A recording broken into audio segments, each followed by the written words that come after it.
Following the officer's shooting of a homeless and mentally ill diagnosed man on April 22nd of this year here in Bisbee, a task force has formed to meet twice monthly for 6 months to seek ways to get more help to folks who need it and identifying resources available to all of our citizens in need and putting the two together. Several local agencies are working with the task force, including Wellness Connections, which reaches out to people with all kinds of needs. We were fortunate to catch up with Annick Price, an outreach and training specialist with Wellness Connections, at a recent Goar Park lunch.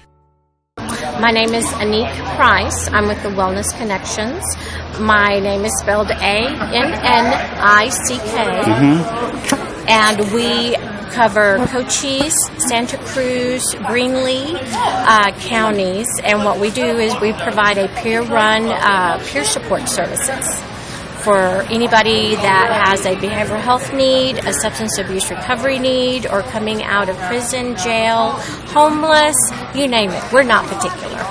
And so you came here to the lunches at Goar Park with a bag lunch or a box lunch for everyone here. And your reason for coming here is to make yourself available to anyone that might be seeking your services. Yes, sir. Yes, sir. We want to be a part of the communities. We work a lot with the homeless shelter here in Bisbee in Tin Town.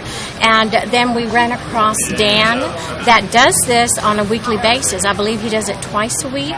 And so we thought, well, hey, maybe we could network together and you can help my people, we can help your people. So here we are, feeding anybody who needs a lunch today. What kind of satisfaction overall do you get from your work? Oh my goodness, are you kidding? Giving people hope and connecting them to community resources, whether they're faith-based, whether they're under the behavioral health umbrella, or whether, oh my goodness, it's just food stamps, you know, whatever. That's giving people hope. It could be something very simple that people need help with. Yes. Do you find that you have that the county is set up with organizations like yourself in such a way as that anybody who needs some help in some way can find it?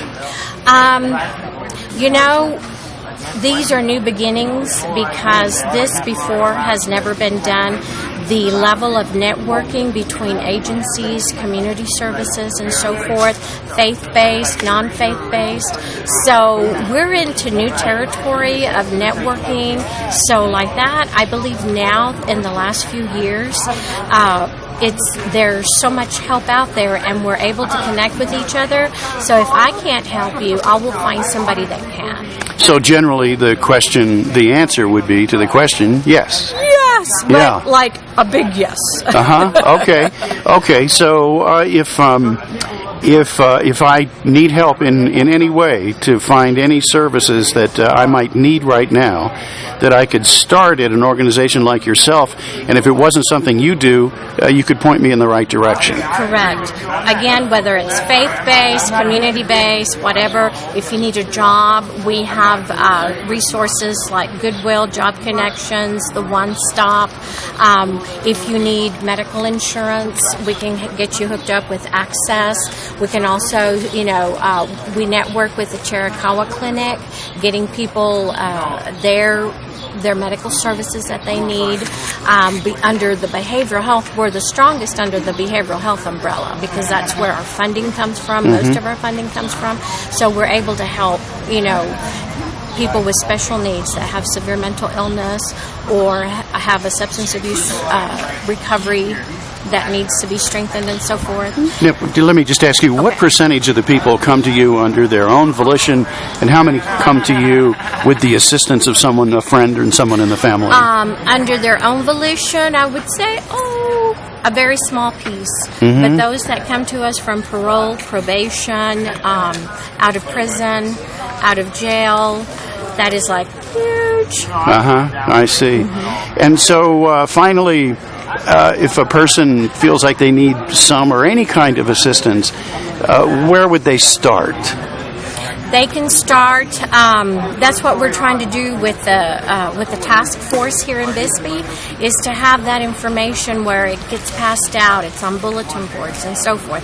But the first thing is they can contact, either their churches or their behavioral health agencies here in town. There's ACTS, there's CIA.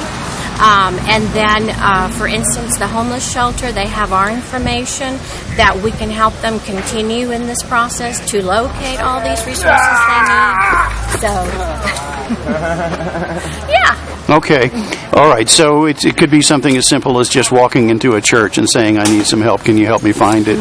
Or the Bisbee shelter, or, my goodness, nowadays, the Chamber of Commerce, they're aware of the behavioral health agencies here in town. And more organizations are becoming more and more aware of the services available and where to point people that are in need. Yes, sir. Mm-hmm. Yes, sir. Is that because there's more need now than ever before? Well, I'm not sure if there's more. There's just... I don't know how to answer that. I just know that it's nonstop. The people that we encounter that need If there's not more, there's plenty. There's plenty. Yeah. Mm-hmm. Reach out. There's help if you need it. Chuck Alton, KCTRnews.com.